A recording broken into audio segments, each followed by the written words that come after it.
Economia é Fácil, versão reduzida. Apresentação, Almir Cesar Filho. Muito bom dia, meu amigo Almir Cesar Filho. Bom dia, meu amigo de Pádua Figueiredo. Bom dia, meus amigos e minhas amigas da Web Rádio Censura Livre. Tudo bem, Antônio? Você me escuta bem? Muito bem. Pedindo desculpas aí aos internautas, os nossos ouvintes. Se tiver aí algum probleminha, a gente está ajustando aqui essa nova transmissão e já agradecendo ao Almir e ao Rodrigo Barinetier que trouxeram essa novidade aí, esse novo programa para a gente se deliciar, aí, o ouvinte se deliciar com as notícias de economia. Vamos ao que interessa, não é isso, Almir? Vamos, Antônio. Vamos direto ao ponto. Convidar aí os nossos amigos também que estiverem nos acompanhando pela live, por favor, dá um joinha aí, né? Clicar no like para fortalecer e compartilhar. E pode colocar aí a sua dúvida, sua pergunta, sua crítica ao longo aqui da transmissão. Antônio, com você. Vamos ao destaque de hoje. Cesta básica aumentou em 16 das 27 capitais. Por favor, Almir. Antônio, essa notícia é uma notícia complementar à do dia 8, né? A gente acabou não destacando e conversando, que foi o anúncio por parte do IBGE, que registrou em abril, tá, uma deflação de 0,31%, né? E foi o menor índice em 22 anos, né? O IBGE, o Instituto Brasileiro de Geografia e Estatística, que é o órgão oficial brasileiro que mede indicadores, inclusive a inflação, ele, através do IPCA, que é o Índice de Preço ao Consumidor Amplo, que é a inflação oficial do Brasil, acabou registrando, né, uma deflação, que é a queda dos preços, tá bom?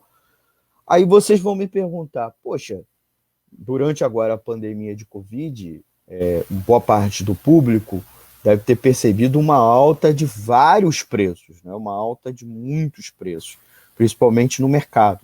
Mas está aí uma das questões que a gente sempre conversa. A deflação, ou sua oposta à inflação, é medir uma cesta de produtos considerados principais da economia, os principais que são consumidos pela população, ponderar o peso deles sobre a renda, o impacto sobre o poder de compra e, a partir daí, fazer essa média, né? Então, a média da variação de preços é a inflação.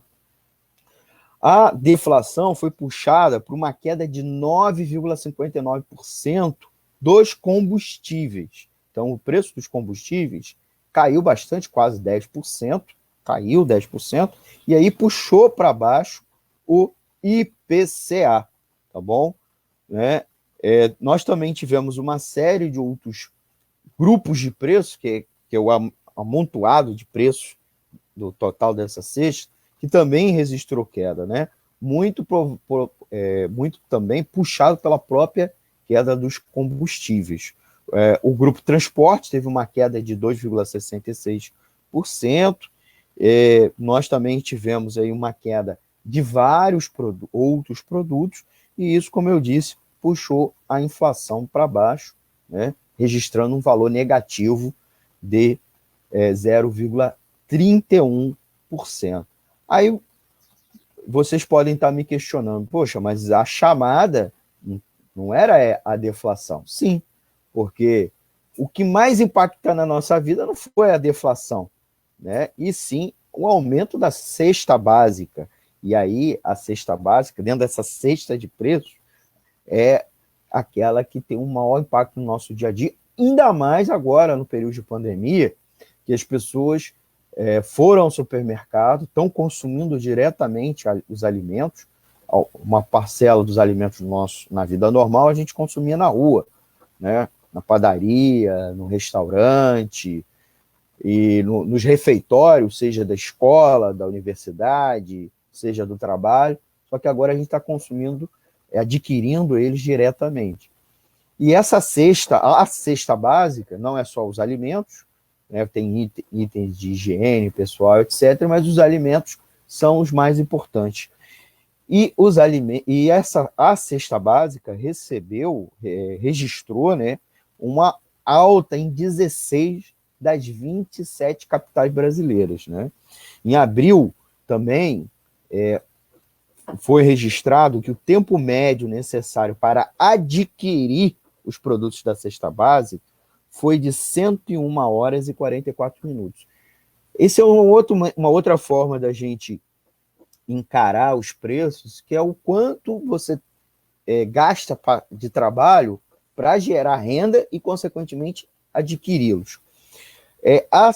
Essa cesta básica, nesse caso, esse indicador, foi medido na Pesquisa Nacional da Cesta Básica de Alimentos, né, que é realizada pelo DIEESE, que é o Departamento Intersindical de Estatística e Estudos Socioeconômicos.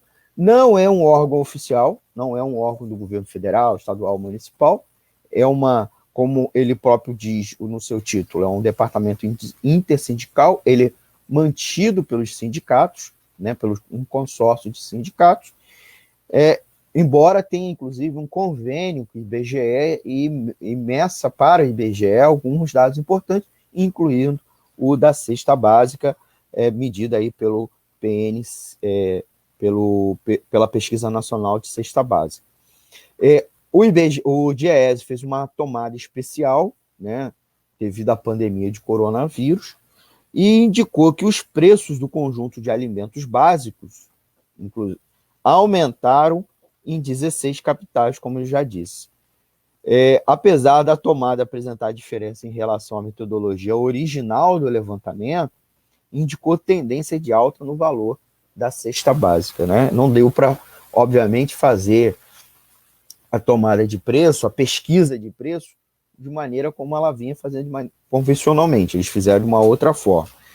São Paulo foi a única capital onde foi realizada uma coleta presencial. Então, aí que eu queria mostrar para vocês essa diferença de método, né? E a cesta básica em São Paulo registrou, né, um custo de R$ 556,25, uma alta de 7,28%, tá bom? Em relação a março. No ano, o conjunto de alimentos variou 9,82%, e em 12 meses, está aqui, né, de abril do ano passado, 6,55%. Com base na cesta de maior valor, ou seja, São Paulo, que é a cesta básica mais cara do Brasil, o DIEESE estimou que o salário mínimo necessário deveria ser de R$ 4.673,06, ou seja, 4,47 vezes o mínimo vigente no Brasil, que é de R$ 1.045.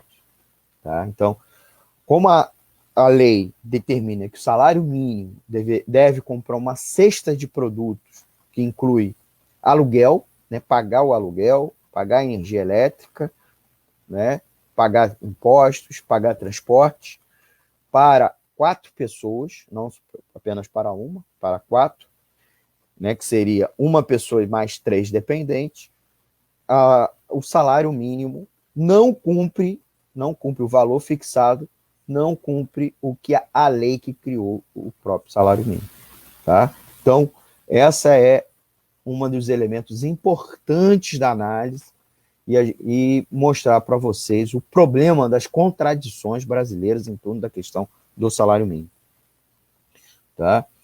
Em abril de 2020, para a gente avançar, o tempo médio necessário para adquirir os produtos da cesta básica foi de 101 horas e 44 minutos, tá bom?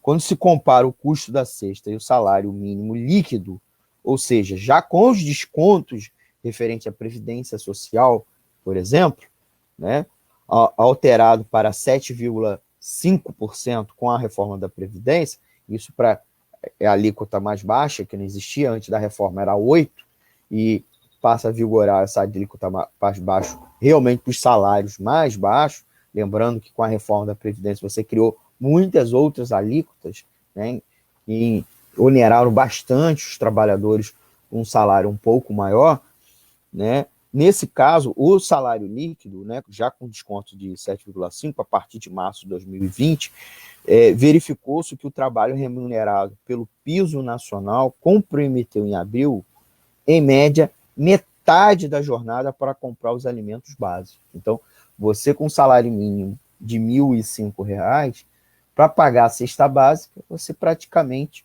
gastou a metade dele, só com alimentação. Você não sobrou mais nada para pagar aluguel, quer dizer, só 50%. Nesses 50%, você tem que pagar aluguel, pagar energia elétrica, água, telefonia, eventualmente algum outro imposto. Então, é um salário que você não vive, você muito mal sobrevive. Aí, só para a gente avançar mais, exatamente para identificar quais são os produtos, né, Antônio e ouvinte, que puxaram essa alta na inflação da cesta básica, sem dúvida nenhuma, foi o feijão. Né? Eu acho que os amigos e amigas consumidoras perceberam isso. O feijão apresentou alta em todas as capitais pesquisadas, e mesmo relativizando a variação por conta da coleta parcial, né? Como eu disse, o método do Diese não foi uma coleta completa dos preços, os aumentos foram expressivos, tá bom? Indicando que o produto tem sido vendido por maior valor no supermercado nas capitais pesquisadas. O tipo carioquinha, que é muito consumido, né, e no norte, nordeste e centro-oeste, em Belo Horizonte e São Paulo também, variou em 5,59%, em Brasília e 37,73% em Campo Grande. Já o preço do feijão preto, que foi pesquisado nos municípios do Sul, em Vitória e no Rio de Janeiro, subiu mais na capital capixaba, 29,96%. Então, é quase que crescesse um terço, né? O preço subisse um terço. Né? A baixa oferta do grão, com qualidade, e a redução da área plantada devem manter a trajetória de elevação do preço do grão, né, do feijão. Então, está aí a explicação por que o preço do feijão aumentou muito. Né? Tem a ver, inclusive, não só com uma especulação por parte dos supermercados, porque houve um aumento da demanda. Essa pesquisa, em alguma medida, não consegue captar, né? As pessoas correram para comprar alimentos, especialmente não perecíveis, tem um aumento da demanda. Inclusive, eu lido com agricultores, especialmente os agricultores familiares, e eles andam reclamando, principalmente aqueles que produzem folhosas, né? E alguns também legumes, porque houve um aumento da demanda por alimentos, mas principalmente os alimentos não perecíveis.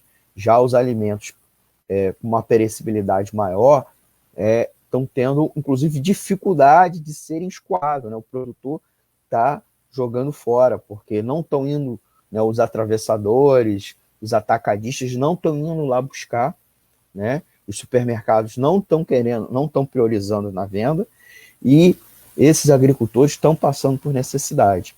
E aí, em compensação, houve esse aumento de demanda por alimentos não perecíveis, arroz, feijão, né? E aí, esse problema, essa grande contradição que está acontecendo.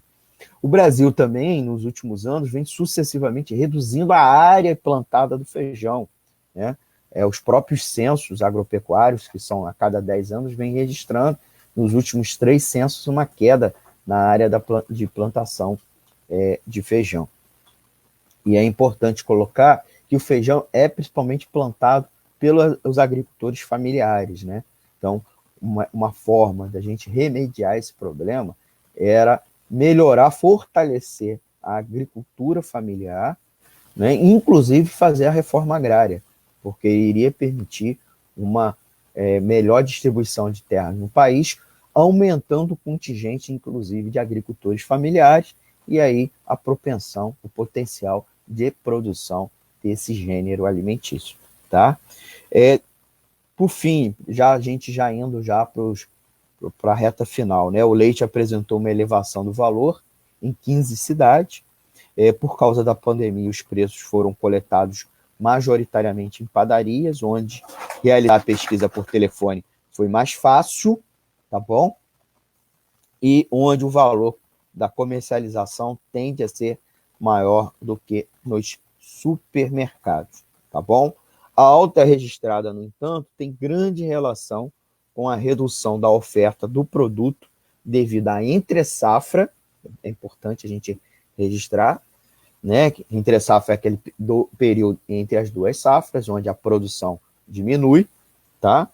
E a disputa pela matéria-prima por parte das indústrias de laticínios, o que elevou o preço pago aos produtores de leite e encareceu o derivado do leite, o leite esterilizado, o UHT, nos estabelecimentos comerciais, tá bom? Então, isso explica o problema do leite, porque a indústria de laticínio, aquela que produz queijo, manteiga, iogurte, teve uma grande procura, né? Em Porto Alegre, São Paulo e Goiânia, as variações foram, respectivamente, de 15,65, 15,30 e 15,25 entre março e abril. Muito próximo essa variação, explicando. Teve também a questão da batata, também teve uma alta, né, em 8 das 10 cidades, inclusive Belo Horizonte registrou uma alta de 40%. Olha o tamanho da alta. Tá? Uma alta registrada também que parte pela baixa oferta do tubérculo. O óleo de soja, preço da banana também aumentou em 12 das cidades, das 27 cidades pesquisadas. A carne bovina de primeira teve também um preço alto em 13 cidades. Então você pode verificar com a pesquisa que os alimentos tiveram essa alta, né, no conjunto, tá, da sociedade brasileira. E é importante, assim, já para ir concluir, que desde o início da pandemia, não houve por parte do governo, tanto pelo Ministério da Economia quanto do Ministério da Agricultura, uma ação justamente para garantir o abastecimento da população e evitar esse impacto sobre o custo de vida. E é curioso que o governo, se colocando assim, tão preocupado em fornecer uma camada protetora aos mais pobres, o que é uma mentira, porque até agora você só conseguiu pagar 7 mil pessoas, atender 7 milhões de pessoas com aquela renda emergencial, um contingente aí muito maior, que a gente sabe que pelo menos 40 milhões de pessoas estão passando necessidade, com queda na renda, queda brutal, às vezes até zerou a renda delas, por conta da política de isolamento social, que faz com que as pessoas que não têm um salário estável, né, não possam ir para a rua trabalhar. O governo também não foi proteger, né, a renda das pessoas com um controle, com um acompanhamento sobre o preço dos alimentos e dos demais itens básicos do cotidiano. Então, o governo se preocupou em fazer com que as pessoas, com um discurso de fim do isolamento social, que não dá para fazer lockdown, que isso é proteger a renda delas, porque elas precisam trabalhar, e não foi cuidar nos dois aspectos. Garantir uma renda mínima, certo, para elas. Nós já conversamos aqui inúmeras vezes, aqui, desde que começou a pandemia, que no Economia é Fácil, não foi garantir a elas uma proteção, uma renda mínima, por um lado, e por outro, não foi organizar a cadeia produtiva para manter o fornecimento de itens básicos, né? Não é à toa que as famílias mais pobres, sejam elas produtoras de alimentos, né, os agricultores, como aquelas que consomem os alimentos estão passando por muita dificuldade, inclusive porque nós temos agricultores jogando fora alimentos num ponto, e no outro nós temos as famílias pagando mais caro pelos alimentos, tá bom? Então eu queria registrar que é preciso melhorar a cadeia logística de abastecimento, não é manter a Ceasa aberta meramente e os supermercados abertos, é preciso proteger os agricultores familiares, né, e permitir que eles consigam escoar a sua produção até os consumidores urbanos, tá bom? Porque, com certeza, óbvio, para além do problema logístico, os grandes varejistas e uma parcela dos atacadistas estão metendo a mão, sim, se aproveitando dessa dificuldade que o brasileiro vem passando. Antônio, é com você aí no estúdio, tá? Queria saudar os amigos do Economia Fácil, oferecer o e-mail para dúvidas, críticas e sugestões, que é o economiafácil@gmail.com. Antônio, é com você aí no estúdio. Pode repetir, eu vou botar aqui em destaque. Economiafácil, tudo junto e sem acento, @gmail.com. É claro que os ouvintes podem mandar dúvidas, críticas, sugestões, a gente não vai responder hoje, responde na próxima edição, tá? No WhatsApp da emissora, né? E, por fim, vocês também podem botar aí um comentário aí nas redes sociais, né? Inclusive abaixo aqui do próprio vídeo, por isso que eu estou indicando aqui, quem quiser depois pode botar um comentário, uma crítica, uma sugestão de pauta, que na próxima edição a gente bota aqui no ar. Tá legal, Antônio? Muito obrigado. E o WhatsApp, não é isso? Isso, o WhatsApp também da emissora, que é o 21 99833 6490. Vou repetir, código de área 21 99833 6490. Tá? É o WhatsApp da emissora, e aí vocês podem conversar conosco, podem mandar uma pergunta, sugestão de pauta para o próximo programa. Por fim, encerrando, né, Antônio, eu queria convidar os ouvintes que nos acompanharam pela live, se perderam um trecho por algum motivo, entraram atrasado, ela vai ficar salva na nossa página do Facebook, mas também a gente vai subir lá para o nosso canal do YouTube, beleza? Nós vamos subir para o canal do YouTube e, é claro, pedir aí para vocês compartilharem. Se você, o quadro se encerra aqui agora, mas o programa continua, né? O programa Boletim Censura Livre, com meu amigo aí, o jornalista Antônio de Pádua Figueiredo. Muito boa música, informação relevante para os trabalhadores, que continua sendo transmitido lá pelo site da emissora, né? O www.clwebradio.com. Vou repetir, o www.clwebradio.com. E, é claro, transmitindo pelos aplicativos, né? O Radiosnet é um aplicativo de rádio online, ou você pode baixar o nosso aplicativo exclusivo lá na Play Store. Tá legal? Então, curta aí a programação da Web Rádio Censura Livre. Antônio, é com você aí no estúdio. Muito obrigado, Almir. Obrigado a você, Antônio. Obrigado, amigos ouvintes, que tenham um bom dia. Desejo a todos boa sorte e cuidem-se. Economia é Fácil, versão reduzida. Apresentação: Almir Cesar Filho.